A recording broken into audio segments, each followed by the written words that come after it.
Have you ever wondered why the rich people keep getting richer, the middle class stay the same, and the poor gets even broker? You've probably heard the terms cash flow, expenses, assets, and liabilities. All these four terms plays a huge role in how the rich people spend their money. Before we take a look at how the rich people spend their money, let's get a clear understanding of all these four terms. Cash flow is money you make. Expenses is money you spend. An asset is something that pays you money.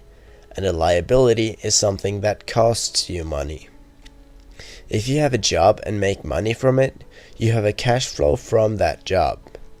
An expense could be anything you buy, like a bar of chocolate, as simple as that. Now, a house could both be a liability or an asset.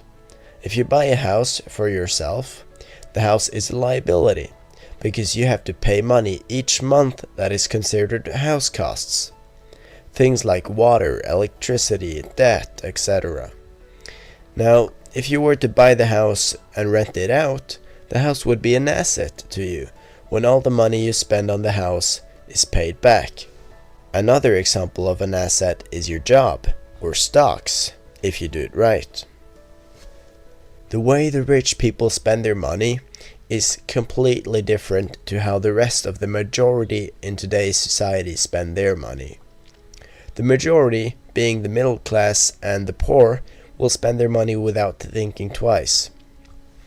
The poor people will spend their money on things called stuff. This can be anything with little to medium value.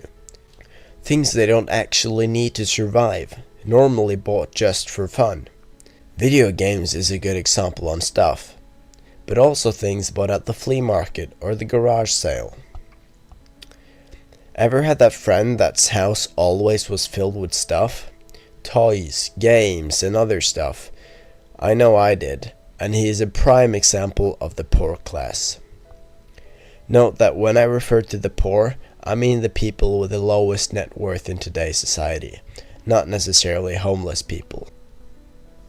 The middle class, on the other hand, is the people that appear rich, but aren't. The middle class spend their money on things called liabilities. As you remember, this is something that costs you money to own. They buy cars, boats, cabins, or houses. Things that will cost more than just the first purchase itself. The more money they earn, the more money they spend. The way the rich people spend their money is what makes them even richer. The rich people spend their money on something called assets. Rich people invest their money in something that will pay them back more. Successful people often refer to it as something called ROI, which stands for return of investment. If a rich person is going to spend his money on something, he looks if what he purchases has a return of investment. If not, he's likely not to buy it. So instead of spending their money on video games, too expensive cars, or new house interior, they'll spend it on stocks, ads, or invest it in their own online business, for example. Something that will pay them back in the long or short term. Can you now see why you're still not rich, and why most people never will be? Money is a game, and the game is simple. Change the way you spend your money, and you will win.